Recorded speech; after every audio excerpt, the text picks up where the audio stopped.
శుద్ధుగా ప్రేమ గల తండ్రి, Recording in progress. ఈ ఉదయకాలం బట్టి మీకు వందనాలు చెల్లించుకుంటున్నాం. కాలం సమయాలు మీ స్వాధీనంలో ఉంది ప్రభువా. ఎన్నో అవకాశాలు మీరు మాకు ఇస్తున్నారు, గురుకొల్పుతున్నారు, మీరు కొల్పుతున్నారు, సరి చేస్తున్నారు. ఎన్ని రకాలుగా మీరు మమ్మలను బలపరచాలని మీరు ప్రయత్నం మీ బిడ్డల ద్వారా చేస్తుండగా, ఎక్కడ వేసిన గొంగలు అక్కడే అన్నట్లుగా మా బ్రతుకులు అక్కడే ఉంచుకొని ఏమాత్రం కొద్దిగా మార్పు కూడా చేసుకోనకుండా దాన్ని వెంబడించే గుంపులో ఉన్నట్లుగా కనబడుతున్నాం ప్రభు. అలాంటి స్థితిని ఉంచబడి మమ్మల్ని విడిపించండి. ఈ శిలువ ధ్యానాలు చేస్తుండగా ప్రభు ఎన్ని జ్ఞాపకం చేసుకొని మా బ్రతుకులను దిద్దుకున్నట్లయితే అది మాకు, మా కుటుంబాలకు, మా ప్రాంతాలకు అది ఎంతో దీవెన కదా ప్రభా. అలాంటి వ్యక్తులుగా మమ్మల్ని చేయమని, నాతోనూ మాతో మా అందరితోనూ మీరు మాట్లాడమని యేసునామమున అడిగి కొంచెం మానమంతండి. ఆమేన్. పిల్లరా, లూకా సువార్త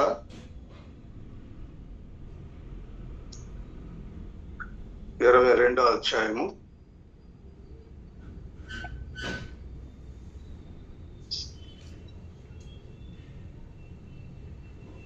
లూకా సువార్త 22వ అధ్యాయము 47వ వచనాన్ని చదువుదాం. ఆయన ఇంకొను మాట్లాడుచుండగా, ఇదిగో జనులు గుంపుగా వచ్చిరి. 12 మందిలో యోధ అనబడిన వాడు వారి కంటే ముందుగా నడిచి యేసును ముద్దు పెట్టుకున్నట్టుకు ఆయన యొద్దకు రాగా, యేసు, యోధ, నువ్వు ముద్దు పెట్టుకుని మనుష్య కుమారుని అప్పగించుచున్నావా అని వానితో అనగా, ఆయన చుట్టూ మనకు తెలిసినటువంటి భాగం ఇది.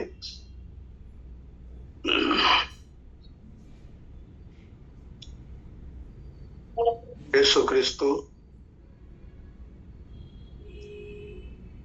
శరీరధారిగా ఈ లోకంలో జీవించినటువంటి దినాల్లో,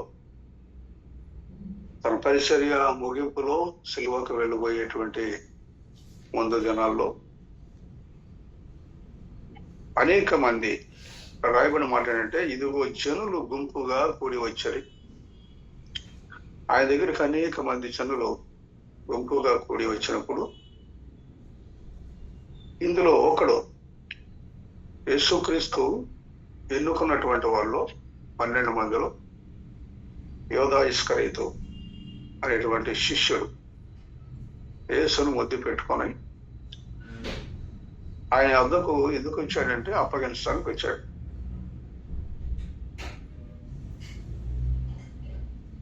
యోధా ప్రాంతానికి చెందినవాడి తను. చాలా మంది శిష్యులు, ఆయన శిష్యులు, మిగతా వారందరూ కూడా గలిలయకు చెందినటువంటి వారు.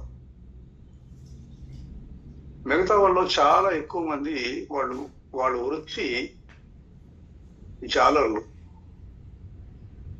కానీ ఇతని వృత్తి జాలరు కాదు. ఇతని తండ్రి ఒక వ్యాపారస్తుడు, వ్యాపారపు ఒడుపులు తెలిసినటువంటి వాడు. ఒక రకం చెప్పాలంటే వ్యాపారస్తుడికి ఎలా ఉంటుందంటే ధనాశ ఉంటుంది ఎక్కువ. ఎంత వ్యాపారం చేసినా సరే ఇంకా ఇంకా ఇంకా ఆకలి తీరినటువంటి వ్యక్తిగా ఎలా కనబడతారు. అలాంటి ధనాశ ఉన్నటువంటి వ్యక్తిగా. రెండవది, మిగతా శిష్యులతో పోల్చుకుంటే ఇతడు అధిక విద్య కలిగినటువంటి వాడు, ఎక్కువ చదువుకున్నటువంటి వాడు. అధిక విద్య ఇతను కలిగి ఉన్నాడు కాబట్టి ఒక రకమైనటువంటి హెచ్చించుకునేటువంటి స్వభావం కూడా ఇతనికి ఉండేది. ధనవంతుల కుటుంబంలో వచ్చాడు, అధిక విద్య కలిగిన వాడు. అదే కాకుండా ఇతడు పట్టణస్థుడు, పట్టణంలో జీవించినటువంటి వాడు. మిగతా శిష్యులకి ఇక సముద్రంలో ఉంటారు వాళ్ళు ఎల్లప్పుడు. వాళ్ళు అంతగా వాళ్ళకి లోకంలో జ్ఞానం లేదు. ఈ పట్టణంలో ఉన్నటువంటి ఇతను చాలా రకాలైనటువంటి యుక్తులు తెలిసినటువంటి వాడు. కానీ ఎలా ఆకర్షించబడ్డాడు అనేది రాయబడలేదు, కానీ దేవుని వైపు మాత్రం ఆకర్షించబడ్డాడు. దేవుడు కూడా ఏంటంటే, ఆయన యేసు ప్రభు కూడా ఏంటంటే, ఆయన 12 మందిని ఎన్నుకున్నాడు అని రాసి ఉన్నాడు. ఆయన 12 మందిని ఎన్నుకున్నాడు అంటే అవకాశం ధనవంతుడైనా దరిద్రుడైనా, లేక చదువుకున్నాడైనా చదువుకోకపోయినా, గ్రామస్తుడైనా పట్టణస్థుడైనా, దేవుడు మాత్రం సమానమైనటువంటి అవకాశం మాత్రం ఇచ్చాడు. అలాగే మనం దేవునికి దగ్గరయ్యాం. అదే అవకాశం లేకపోతే మనం తృణీకరించబడి ఉండేవాడేమో మనలో కొందరం. కానీ ఏదో ఇస్కరీతు అలాంటి స్థలాల నుంచి వచ్చి దేవునికి శిష్యుడిగా ఉన్నాడు. దేవుని శిష్యుడిగా ఉన్నటువంటి ఇతను 33.5 సంవత్సరాలు ఆయన బోధలు అన్నాడు. ఆయన బోధలో ఉన్నటువంటి మెయిన్ ఉద్దేశము, సారాంశము ఏంటంటే పరలోకం.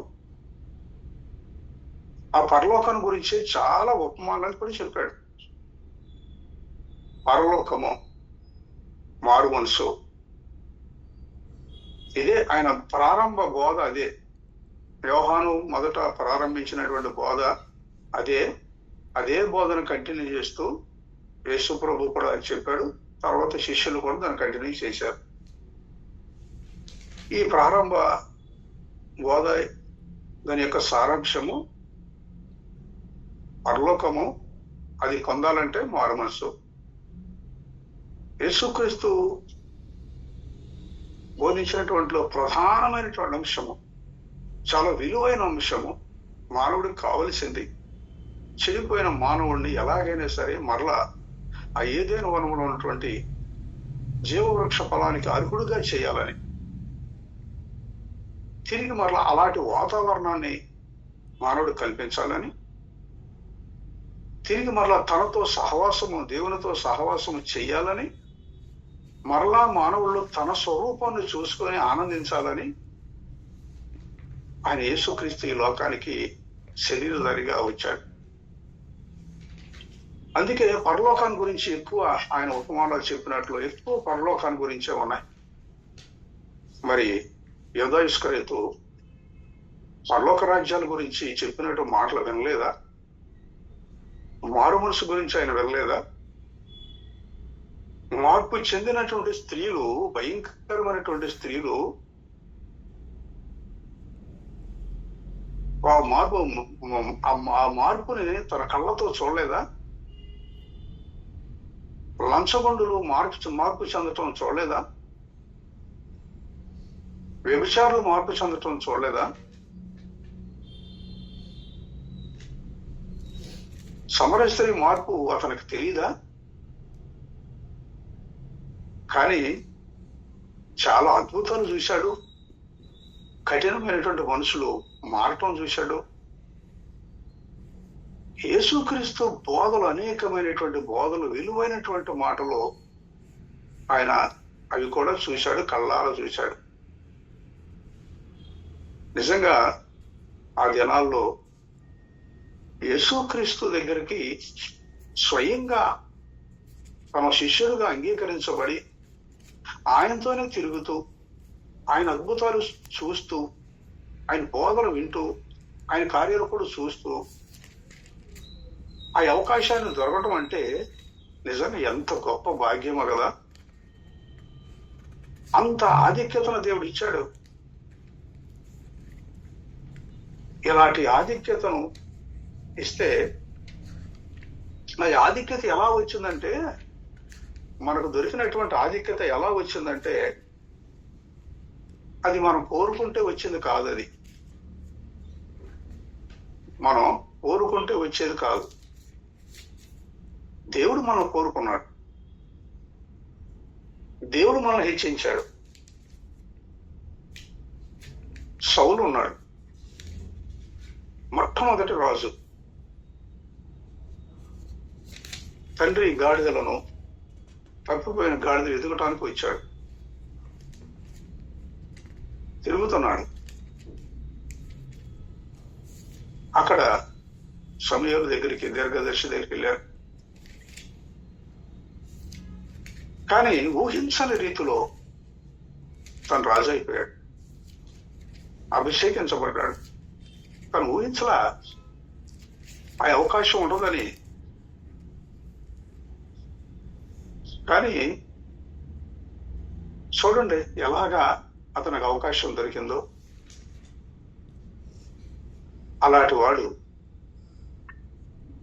ఒక్కసారిగా రాజు అయిపోయాడు. సరే, రాజు అయ్యాడు.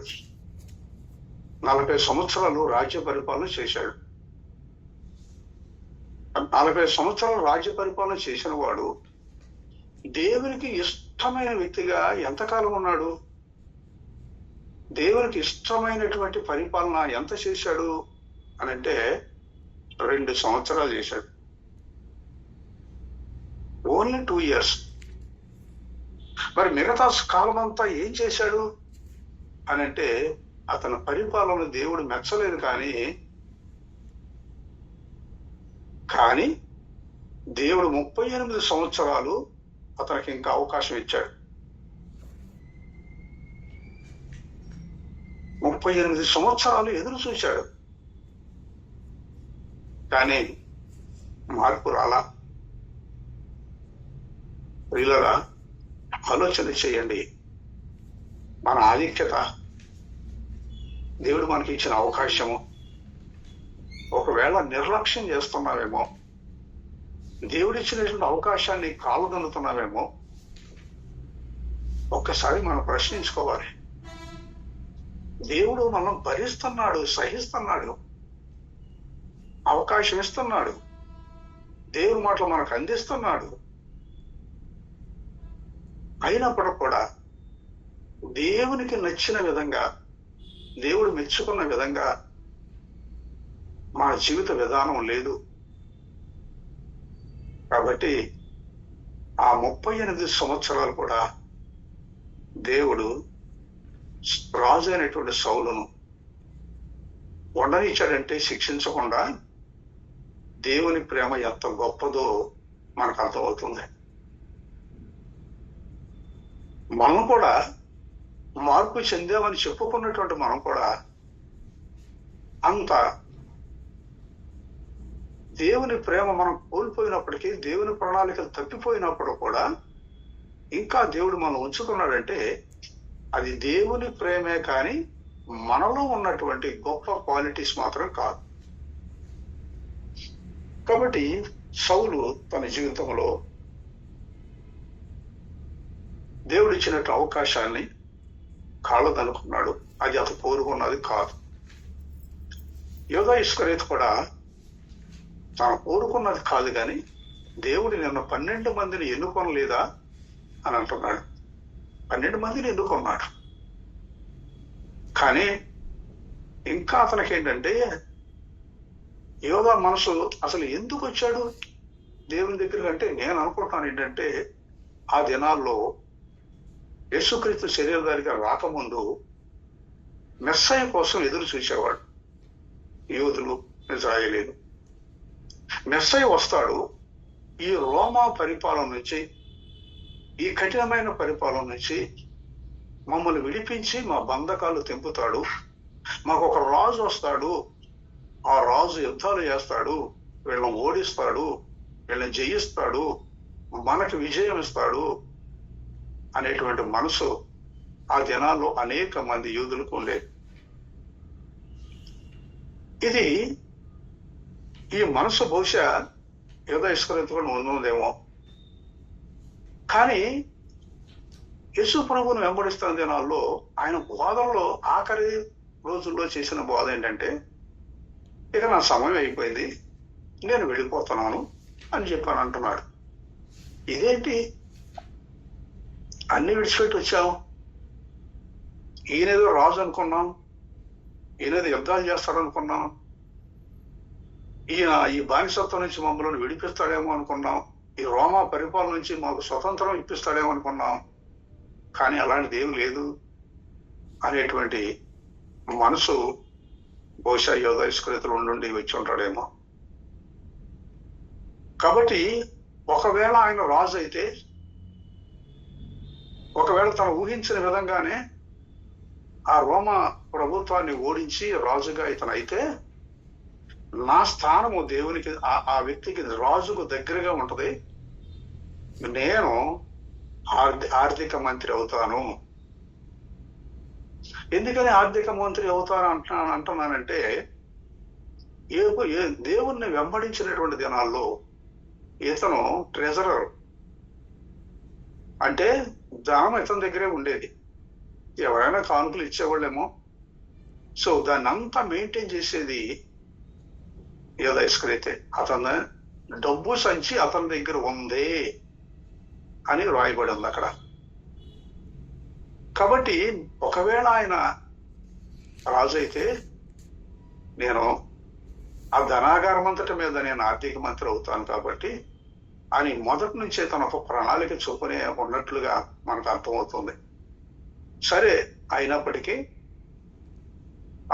అతని గురించి మరి రాయబడి ఏంటంటే, వాడు డబ్బు సంచి అతని దగ్గర ఉన్నప్పటికీ అతను ఆ ఆ సంచులు డబ్బు సంచుల నుంచి ధనం దొంగిలిస్తూ వచ్చాడట.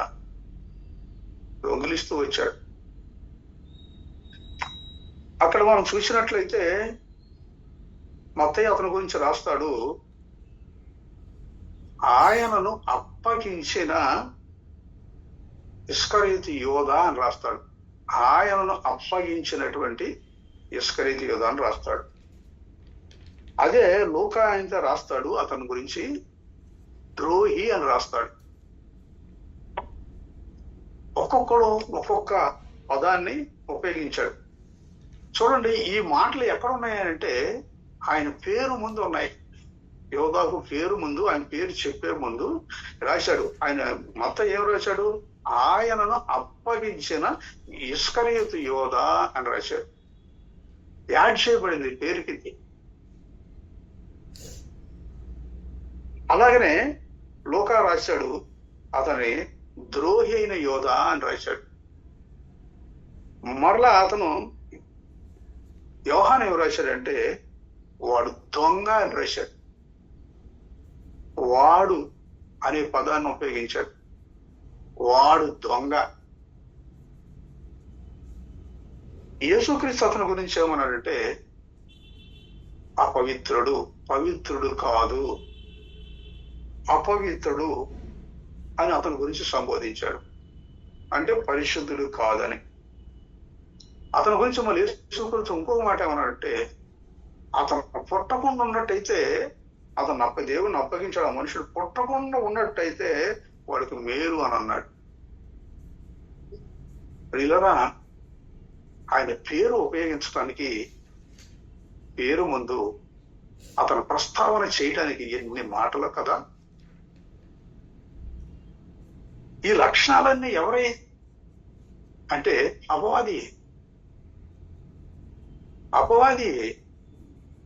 ఇప్పుడు వీళ్ళు ఉపయోగించిన పదజాలం అంతా కూడా వాళ్ళు ఉపయోగించినట్లు ఈ రిలేషన్షిప్ అంతా కూడా ఎవరితో ఉందంటే అపవాదితో ఉంది. కానీ యేసుక్రీస్తునే తిరుగుతున్నాడు. యేసుక్రీస్తు అవకాశం ఇచ్చాడు దేవుడు. అయినప్పటికీ, ఇది ఉన్నప్పటికీ కళ్ళారా చూసి విని మార్పు చెందాలి అనేటువంటి ఉద్దేశంతో నాలాంటి వాడి కొరకు ఆయన ఒక స్థానాన్ని ఆయన ప్రకటించాడు. కానీ కొద్ది కూడా మార్పు లేదు. ఇలాంటి అపవాదికి పెట్టబడినటువంటి పేరులో వాడు దొంగ, వాడు దోచుకునేవాడు అనే పదాలు కూడా రాయబడి ఉంది కదా. కాబట్టి యోధ ఇస్కరియోతులో ఉన్నటువంటి ఆ క్వాలిటీస్, ఆ పేర్లు పెట్టబడినవి అపవాదికి సంబంధించినటువంటివి. వీరికి భయంకరమైన ధనాశ ఉన్నటువంటి వాడు, భయంకరమైన ఆశ. మరియా యేసుక్రీస్తు పాదాలకు అత్తరు పోస్తే తన ఇంట్లోకి వచ్చినప్పుడు తన అత్తరు కొట్టి పగలగొట్టి తన ఆ పాదాలకు అత్తరు రాస్తుంటే దానికి అక్కడ ఏమో అతను ఎవరికి ఆలోచన అట్లా వచ్చిందంటే ఆయనకి, ఎందుకు ఇంత దీన్ని వేస్ట్ చేస్తున్నారు, ఇంత ఖరీదైనటువంటి అత్తరుని ఎందుకు వేస్ట్ చేస్తున్నారు, ఇది అమ్మితే 300 దేనారాలు వస్తుంది కదా, పేదవాళ్ళకి ఇవ్వచ్చు కదా ఇది అంటున్నాడు. అంటే వీడు చూడండి క్యాలిక్యులేషన్స్ ఎలా ఉన్నాయో. దానికి ఎవడు ఎస్టిమేషన్ వేయలేనంత ఎస్టిమేషన్ వేశాడు దానికి. అతని ఎస్టిమేషన్ కూడా వ్యాపార సంబంధమైనటువంటి విధానంలో ఉంది. నేను చెప్పాను కదా తను వ్యాపారస్తుడు కుమారుడని. కానీ అతని ఎస్టిమేషన్ ఎలా ఉందంటే, వ్యాపారం దాని వెల ఎంతో ఎస్టిమేషన్ వేయగలగడో, ఎంత కొనగలడో కూడా దాని ఎస్టిమేషన్ తెలుసు అతనికి. అంత క్యాలిక్యులేట్ ఉన్నాడు. ఇదంతా వాడికి పేదవాడి మీద ప్రేమ బట్టి కాదు, కానీ వీడికి ఆ దాని మీద ఎందుకు అంతానంటే, అది కూడా ఒకవేళ అది ఖర్చు ఒక పేదవాడికి దాన్ని అమ్మేసేసి, ఆ యొక్క అత్తరుని అమ్మేసేసి, అమ్మితే డబ్బులు ఎక్కడ వస్తుంది, వీడి సంచులోకే వస్తాయి. ఎందుకంటే ఇతనే ట్రెజరర్ కదా, ఇతని దగ్గరికే వస్తాయి. దానిలో నుంచి కొంత అమౌంట్ ఇతను పీకేయచ్చు. సో ఈ విధంగా మనం ఎక్కడ చూసినా సరే అతని మైండ్ అంతా కూడాను వెంబడించేటువంటి గుంపులో కనబడుతున్నాడు, కానీ ఆడిలో లేడు, ఆ జాబితాలో లేడు. యేసుక్రీస్తు శిష్యులను పంపిస్తూ వాళ్ళకి అధికారాన్ని ఇచ్చి దెయ్యాల మీద, రోగాల మీద అధికారాన్ని ఇచ్చి పంపించి ఇద్దరిద్దరిని పంపిస్తే ఆ ఇద్దరిలో ఇస్కరియోతు లేడా?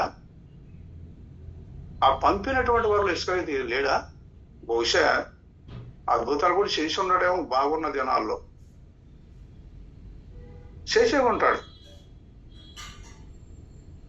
కానీ ఇన్ని చేసినా కూడా అతనికి మూలాలు ఉన్నాయే, ఆ మూలాలు మాత్రం రిమూవ్ అవ్వాల, ఆ మూలాలు పెకిలించబడాల, అవి పీకివేయబడాల. పంపిన జాబితాలో ఉన్నాడు. అధికారాన్ని ఇచ్చి పంపించాడు దేవుడు యేసుప్రభు. కానీ అధికారాన్ని ఉపయోగించుకున్నాడో లేదో మనకు తెలియదు. ఇక్కడ మనం చూసినట్లయితే ఇతడు ఏం చేస్తున్నాడు, ఎందుకు వచ్చాడు, తన ప్రణాళిక ఏంటనేది అగమ్యగోచరంగా ఉంది. ఆ వ్యక్తి దగ్గరే, స్వయాన యేసుక్రీస్తు దగ్గరే, ఆయన దగ్గరే ఉండి ఆయన కళ్ళారా చూసినా కూడా మార్పు చెందలేదంటే, సరైనటువంటి భక్తి విధానాలు రాలేదంటే ఇంకెక్కడికి వెళ్తాడు, ఎవరి దగ్గరికి వెళ్తాడు? మాకు ఒక దేవుడు ఒక సహవాసాన్ని ఇచ్చాడు. సహవాసం యొక్క విలువలు మనందరికీ తెలుసు. దేవుడు ఒక సేవకుల్ని ఇచ్చారు మనకి. ఆ సేవకులు ఎలాంటి వారో తెలుసు. వాళ్ళు ఎంత ఖచ్చితంగా జీవితాన్ని కట్టుకుంటారన్న సంగతి కూడా మనకు తెలుసు. కానీ చాలా మంది మనలో వాళ్ళను చూడరు, సహవాస విలువలను చూడరు. బలహీనమైనోడు, పనికి వాడు, యోధ ఇస్కరియోతు లాంటోడు అన్ని సార్లు దాపరిస్తారు. వాళ్ళు సంఘంలో లేదనుకుంటున్నారా? ఉంటారు, ప్రతి చోట ఉంటారు వాళ్ళు. కానీ వీళ్ళు ఆళంకే చూస్తారు, ఆ బలహీనంకే చూస్తారు. కానీ పౌలు అంటాడు, నేను గురి వద్దకు పరిగెత్తున్నాడు. అంటే అతని దృష్టి, అతని గురి ఎవరంటే యేసు ప్రభు. అది పెట్టుకున్నాడు. మనుషులు చూస్తే బలహీనుడు అయిపోయేవాడు. కాబట్టి ఒక మంచి సహవాసమైనా, ఒక మంచి సేవకుడైనా ఆ వ్యక్తి దొరికినప్పుడు మనం ఎంత నేర్చుకోవాలో అంత మ్యాక్సిమం మనం అక్కడ నేర్చుకోవాలి. అది నేర్చుకోలేకపోతే మనం ఒక యోధ ఇస్కరియోతుమే. మన జీవితం అంతా కూడా, ఈ గడిపే కాలం అంతా కూడా వ్యర్థమే. దానివల్ల ఏం ప్రయోజనం? ఎవరికి ప్రయోజనం? ఈ యోధ ఇస్కరియోతు వలన ఎవరికి ప్రయోజనం? కానీ తన ప్రారంభము ఎంత అమోఘంగా ఉందో తన ముగింపు అంత విషాదంగా ముగించిపోయింది. అంత మారు మనసు అనే పదాన్ని విన్నా కూడా మార్పు లేని వ్యక్తిగా అతను ముగింపులోకి వెళ్ళిపోయాడు. మీరు ఒకసారి ఆలోచన చేయండి. యేసుక్రీస్తుకి 12 మంది శిష్యులు ఉన్నారు కదా, ఈయనతో కలిపి. ఈ 12 మందిలో యోధా ఇస్కరియోతులోకి ఎందుకు వచ్చింది ఈ తలంపు? మిగతా 11 మందిలో ఎందుకు రాలేదు అని చూస్తే, అవకాశం ఇచ్చాడు కాబట్టి వచ్చింది, బలహీనుడు కాబట్టి వచ్చింది. మిగతా మీద టచ్ చేయలేదు. కొన్ని సందర్భాల్లో పేతురు లాంటి టచ్ చేసింది, కానీ మళ్ళీ రివైవ్ అయ్యాడు. అది గ్రహించారు, మళ్ళా తిరిగి మళ్ళీ ముందుకు వచ్చారు. కానీ ఈ వ్యక్తిలో 12 మందిలోకి రానటువంటి అపవాది ఇస్కరియోతు యోధులో అవకాశం ఇచ్చాడు కాబట్టి, ఇతనికి ఒక బలహీనమైనటువంటి ఆలోచనలు తనకు ఉన్నాయి కాబట్టి, ఆ బలహీనమైనటువంటి ఆలోచనలలోనే అపవాది అనేవాడు ప్రవేశించాడు. కాబట్టి మీకు ఇంకా శిష్యులు యేసుక్రీస్తు చనిపోయిన తర్వాత కూడా ఒక సందర్భంలో శిష్యుల గురించి చెప్పిన మాట ఏంటంటే, వీడు భూలోకాన్ని తల్లకిందులు చేసేవారు వచ్చారు అని చెప్పుకున్నారు. యేసుక్రీస్తు తర్వాత శిష్యులకి అడిగంటే భూలోకాన్ని తల్లకిందులు చేసేవాళ్ళు వచ్చారనే మాట మాట్లాడితే, ఆ శిష్యుల్లో ఒకప్పుడు శిష్యులుగా ఉన్నటువంటి ఇతను అప్పుడు లేకపోయినప్పుడు కూడా తన జీవితం ముగింపు విధానం చూస్తే, అతను చనిపోయిన విధానం చూస్తే ఎలా ఉందంటే, తనే తలకిందులై పడి ఆత్మహత్య చేసుకొని పొట్ట పగిలి చనిపోయాడు. తను తలకిందులు అయిపోయాడు. మిగతా వాళ్ళేమో భూలోకాన్ని తలకిందులు చేసేవాడుగా తయారయ్యారు. ఇతను మాత్రం తన జీవితము మొత్తం కూడా ఏమైపోయిందంటే తల్లకిందులుగా మారిపోయింది. వీళ్ళరా, మనం చేసేటువంటి భక్తిలో తలకిందులు భక్తి చేస్తున్నామా? దేవుడు మెచ్చిన భక్తి. భూలోకాన్ని తలకిందు చేయకపోయినా ఒకవేళ మనం తలకిందులుగా అవ్వకుండా ఉంటే చాలు, ఎదుటి తలకిందులుగా చేయకుండా ఉంటే చాలు. ఆ వ్యక్తి అలాంటి ప్రయత్నాలు, ఆ ఆలోచన మనలో ఉంటే అపవాది మన జోలికి రాడు. స్వార్థమైనటువంటి మనసు లేకుండా ఉంటే, అధిక ధనాశ మనలో లేకుండా ఉంటే అపవాది మన దగ్గర రాడు. ఏది అవసరమో అదే మనం కోరుకోవాలి, కానీ దానికి మించినటువంటి దాన్ని మనం కోరుకుంటే అపవాది అక్కడ మనను నాశనం చేయటానికి ఆ అవకాశాన్ని సద్వినియోగం చేసుకుంటాడు. అందుకనే భక్తులు అన్నారంటే అవకాశం ఇవ్వద్దు అన్నాడు. ఇవ్వద్దు, అపవాదికి అవకాశం ఇవ్వద్దు అని అన్నాడు. కాబట్టి పిల్లరా, ఇక్కడ చూసినట్లయితే యోధా ఇస్కరియోతు జీవితము బహు విషాదకరమైన జీవితం. అతను దొరికినటువంటి అవకాశము ఎంతో గొప్ప అవకాశం, కానీ దాన్ని ఉపయోగించుకోవాల. ఆయన శిష్యుల్లో చెప్పబడినటువంటి శిష్యుల్లో 12 మందిలో యోధా ఇస్కరియోతు పేరు ఎక్కడ ఉంటదంటే ఆఖరిన రాశాడు. దాన్ని ఆఖరిన రాశాడు.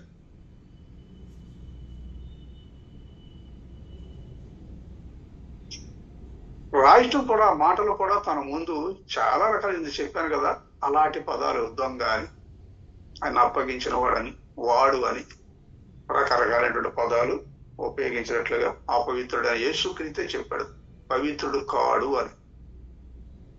కాబట్టి ఇలా మనం చూసినట్లయితే యోధా ఇస్కరియోతు జీవితము దేవుణ్ణి కలిగి ఉన్నాడు అని అనుకుంటున్నాడు, కానీ తన కదలికలన్నీ కూడా ఎలా ఉన్నాయంటే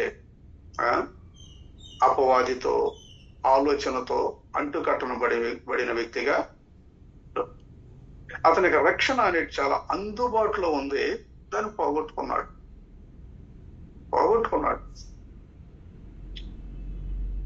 మరలా అతడు సాతాను పుట్టించినటువంటి ఆలోచనలకు, తనలో సాతాను పుట్టించినటువంటి ఆలోచనలకు జయించలేకపోయాడు. ఇప్పటికీ నేడు కూడా మన జీవితాల్లో సాతానుడు ఎన్నో ఆలోచనలు పుట్టిస్తుంటాడు. ప్రార్థన రాకుండా చేస్తాడు, కొన్ని క్రియల రూపంలో కనబడుతుంటాయి, కానీ వాటిని మనం ఏమాత్రం కూడా లెక్క చేయం. అపవాదికి తెలుసు, 12 మందిలో నావాడు ఎవడనేది ఒకరిని ఎన్నుకుంటాడు, కుటుంబంలో ఒకరిని ఎన్నుకుంటాడు, సంఘములో కొందరు ఎన్నుకుంటాడు, యేసుక్రీస్తు శిష్యుల్లోనే ఎన్నుకున్నాడు. మనం లెక్క, కానీ మనం వెనుకోలేకపోతే సాతానుడు మన తన శిష్యులుగా వాడుకొని దేవుని రాజ్యాన్ని పాడు చేయటం కోసం వాడు ప్రేరేపిస్తాడు. అందుకే మీరు చూడండి, ఎందుకు అలాంటివి మనం ఎలా ఐడెంటిఫై చేయటవచ్చు అంటే, మనలో ఒక పాపం ఉన్నా, లోక సంబంధమైన ఆలోచన ఉన్నా, హెచ్చించుకునే మనసు ఉన్నా, నేనే అధికుడైనటువంటి మనసు ఉన్నా, అది అపవాది సంబంధిదే. దేవుని సంఘకు వచ్చినటువంటి మనలో చాలా మంది దేవుని సంఘానికి ఆరాధనకు వచ్చినప్పుడు వాళ్ళలో చూడండి, కూర్చోగానే నాకు ఒక వ్యక్తి తెలుసు. ఆ వ్యక్తిని ఎప్పుడూ నేను చూస్తుంటాను. స్టేజ్ మీద నుంచి ఎప్పుడైతే ప్రార్థన అంటానో ఆవులించడం ప్రారంభిస్తాడు. నా మనసులో చాలా బాధ వేస్తుంది. ప్రార్థన అనగా అందరేమో గళ్ళుమంట ఏడుస్తూ ప్రార్థన చేస్తూ ఉంటారు. మధ్యలో నేను ఎవరెవరు పశ్చాత్తాపడుతున్నారు చూద్దాం, ఎవరు వాక్యానికి కదిలించబడ్డారు అని చూద్దామని కడిగి చూస్తే నాకు మొట్టమొదట కనిపించేది ఫ్రంట్ రోల్లో ఆ వ్యక్తి. చెబుదామా తీసుకునే తత్వం కాదు, అది అపవాది చర్య అని అందామా తీసుకునేటువంటి తత్వం లేదు. చెప్పలేకపోతున్నా, అలాగని బాధపడకుండా ఉండలేకపోతున్నా. సో ఆవులిస్తున్నాడు. ఇంకోటి కొందరు అప్పుడు దాకా బాగానే ఉంటారు, వాక్యం ఎత్తుకోగానే నిద్రలోకి వెళ్ళిపోతుంటారు. చూడండి, ఇవన్నీ కూడా అపవాది లక్షణాలు. ఇలాగ మనం చూసినట్లయితే అపవాది అనేటువంటి వాడు అనేక రీతిలుగా మనం ఏం చేస్తాడంటే, మనం బలహీనపరచడం కోసం మనల్ని అనుక్షణము వెనకలాడడం కోసం వెంటాడుతూనే ఉంటాడు. వీళ్ళరా యేసుక్రీస్తు యోధ ఇస్కరియోతుని చాలా ప్రేమించాడు, చాలా భరించాడు, చాలా సహించాడు. అన్నీ తెలియదా? డబ్బు సంచిలో డబ్బు దొంగలిస్తున్నట్టు తెలియదా? వీడికి ధనాశ ఉన్నట్టు తెలియదా? ఇల్లు అపవాది ఉన్నట్టు తెలియదా? నేను అనుకుంటాను, దేవుని సేవకులను, మన సహవాసంలో దేవుని నాయకులు, మన సహవాస నాయకుల గురించి నేను పలుమార్లు అనుకున్నాను ఏంటంటే, కొన్ని సందర్భాల్లో నా ఎదురుగానే కొందరు తిరుగుబాటు చేసి మాట్లాడేటువంటి వ్యక్తులు నాకు తెలుసు. కఠినమైన పదాలు ఉపయోగించడం తెలుసు. ఒక్కొక్కసారి మేము జర్నీ చేస్తుండగానే అవతల వ్యక్తి మాట్లాడేటువంటి మాటల విధానం చూస్తే బాధేస్తుంది.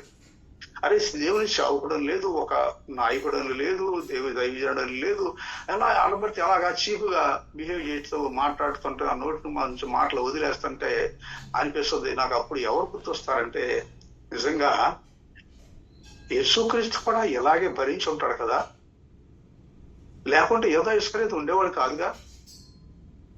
ఒకవేళ నా చర్యలు బట్టి నన్ను శిక్షించవలసి వస్తే నేను ఉండేవాడు కాదు కదా. అలాగా చూస్తే కొన్ని చాలా పెద్ద ఎందుకు ఇతని గురించి భరిస్తున్నాడు అని అంటే, ఉన్నాయి, సహవాసంలోనే ఉన్నాయి, అలాంటి వాడిని ఉన్నాయి.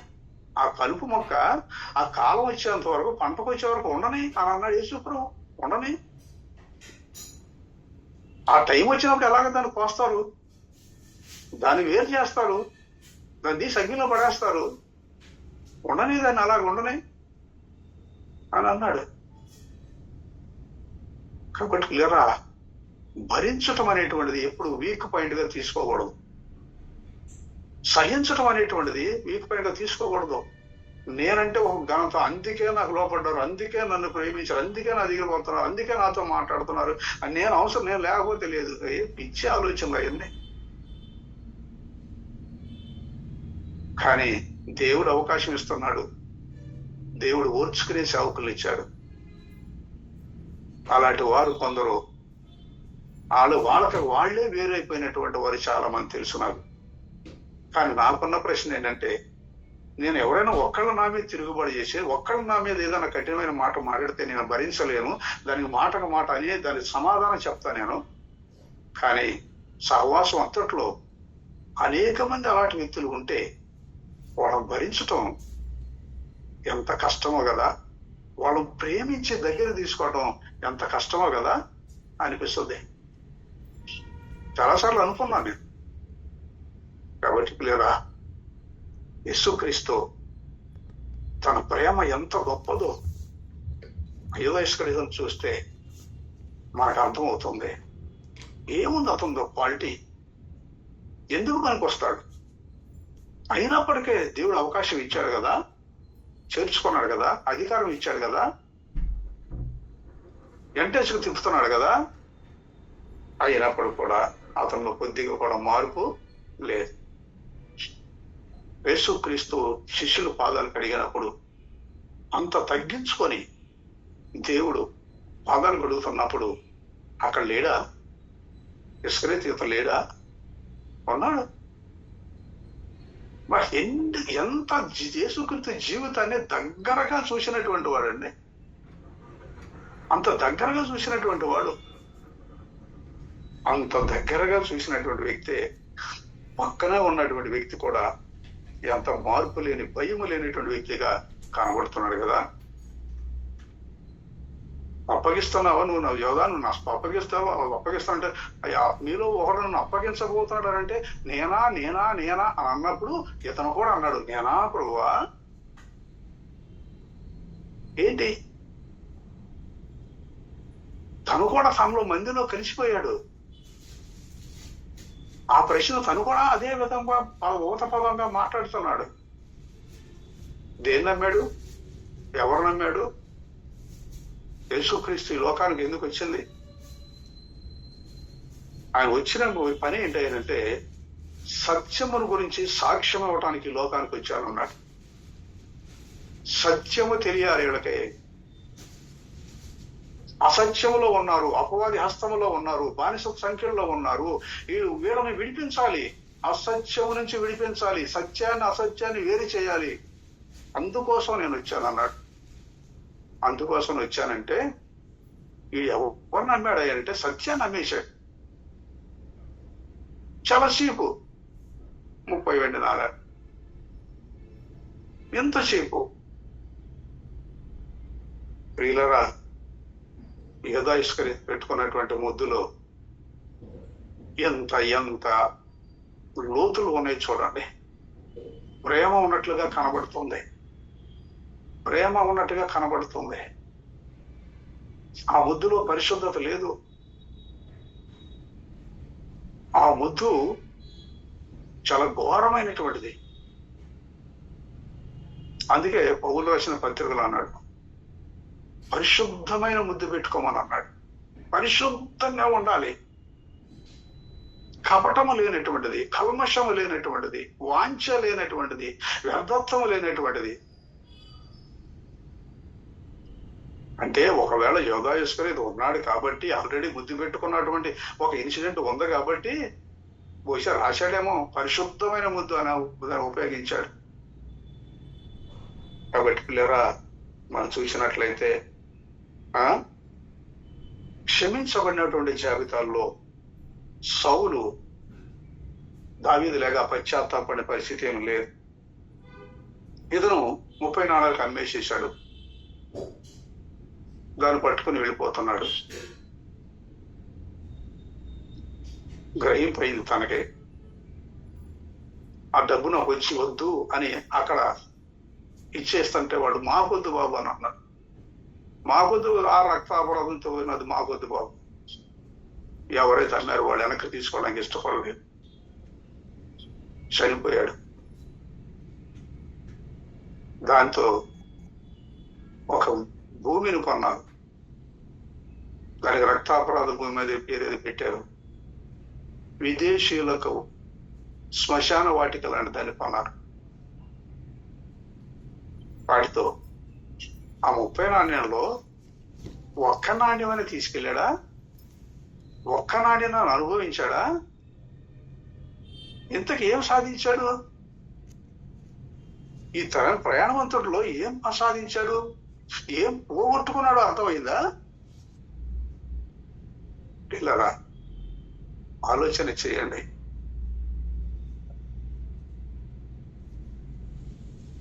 పడిపోయినా కూడా లేచినటువంటి వాళ్ళు ఉన్నారు శిష్యుల్లో, కానీ లేవటానికి ఇష్టపడలా.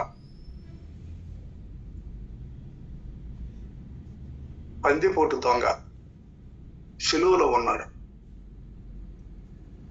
పరిచయం లేదు, చూడలేదు, బహుశా విన్నాడో లేదో తెలియదు, కానీ క్షణాలలో గుర్తించాడు, ఇది సత్యమే, నేను అసత్యములో ఉన్నాను, ఈయన సత్యవంతుడే, ఈయన పరిశుద్ధుడే, ఈయన తప్పు చేయలేదు, నేను ద్రోహిని, నేను దొంగను, ఈయన అలాంటి వాడు కాదు, ఈయన పరలోక సంబంధి. ఎన్ని బోధలు అన్నాడండి, ఎన్ని బోధలు అన్నాడు? బోధలు విన్నాడా? యథాస్కృతిగా ఎంతమంది తిరిగాడా? అద్భుతాలు ఏమైనా చేశాడా? చూశాడా? ఎంత క్షణాల్లో ఉపయోగించుకున్నాడు. కానీ బందిపోటు దొంగ క్షమించబడ్డాడు. ముమ్మారు అబద్ధం అన్నటువంటి పేతురు, శిష్యుల్లో ఉన్నటువంటి పేతురు క్షమించబడ్డాడు. యేసుక్రీస్తును సిలువ వేసినప్పుడు ప్రత్యక్షంగా సాక్షిగా ఉన్నటువంటి శతాధిపతి మార్పు చెందాడు. తర్వాత ప్రియులరా, ఆలోచన చేయండి. మన జీవితంలో ఎందుకు పనికిరానటువంటి ఆర్డినరీ పర్సన్స్ అంటే అతి సామాన్యమైనటువంటి వ్యక్తులు, కానీ దేవుడు దాని అత్యంత దయా ప్రేమ కృపను బట్టి మనలను ఎక్స్ట్రాడినరీ పర్సన్ గా చేయటానికి ఆయన ఇష్టపడ్డాడు.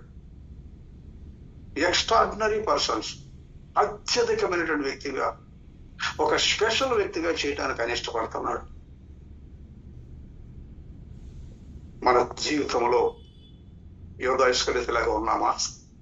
ఒక వంచకుడులాగా, ఒక అబద్ధికుడిగా, ఒక మోసగాడిగా, ఒక తృణీకరించబడినటువంటి వ్యక్తిగా, ఆయన అప్పగించినటువంటి వ్యక్తిగా మన ప్రవర్తన యోధా ఇస్కరియోతు బహుశా ఒక్కసారి అప్పగించి ఉంటాడు. మనం దినదినము ఆయన సిలువ వేస్తున్నాం, ఆయన అప్పగిస్తున్నాం. కాబట్టి అలాంటి వ్యక్తులుగా ఉన్నామా? అలాంటి వాడు పుట్టకుండా ఉంటే మేలు అంటున్నాడు. కాబట్టి ఆయన ముద్దు పెట్టుకున్నాడట. ముద్దులో ఎంత రహస్యం ఉందండి, ఎంత వరస్ట్ నేచర్ ఉందండి అందులో. మన మాటల్లో ఎంత వరస్ట్గా ఉంది, లోపల అంతరంగంలో ఉన్నదండి. మన మనసు ఎంత కలుషితం అయ్యి ఉంది. సిలువ దగ్గరికి వస్తున్నాం, సిలువ ధ్యానాలు వింటున్నాం, కానీ అప్పగిస్తూనే ఉన్నాం. మన బ్రతుకుల్లో మార్పు చూడాలని దేవుడు మనలను ఆశిస్తున్నాడు, ఇంకా సమయం ఇస్తున్నాడు. ఆ సమయాన్ని సద్వినియోగం చేసుకున్నట్లయితే మనందరికీ అది ఎంతో మేలు. కాబట్టి దేవుడు ఇచ్చిన అవకాశాన్ని దుర్వినియోగం చేయవద్దు, అందరూ మనం సద్వినియోగం చేసుకోవాలని దేవుడు ఆశపడుతున్నాడు. ప్రార్థన చేసుకున్నాం. పరిశుద్ధుడా, ప్రేమగల తండ్రి, ఈ దినాన్ని బట్టి మీకు వందనాలు చెల్లించుకొనిచున్నాం. యోధా ఇస్కరియోతులో ఎంత లోతైనటువంటి ప్రభా ఆ యొక్క ఆత్మీయ బలహీనతలు ఉన్నాయో దాన్ని ఎవరు గ్రహించలేకపోయారు. కానీ అన్ని ఎరిగిన దేవుడు, మా అంతరంగం ఎరిగిన దేవుడు మీకు తెలుసు కదా ప్రభా. మేము ఎలా ఉన్నామో ఆ స్థితి మీరు ఎరిగి ఉన్నారు. మా అందరికి తగిన గ్రహింపు చేసి నిన్ను అప్పగించే వారము కాక నిన్ను ఘనపరిచేమెట్టు మాకు దయచేయమని, వాక్యాన్ని మా అందరి హృదయంలో ఫలింపచేయమని యేసు నామమున అడిగి వేడుకొంచున్నాను మా తండ్రి. ఆమేన్. ప్రార్థన చేయండి. Recording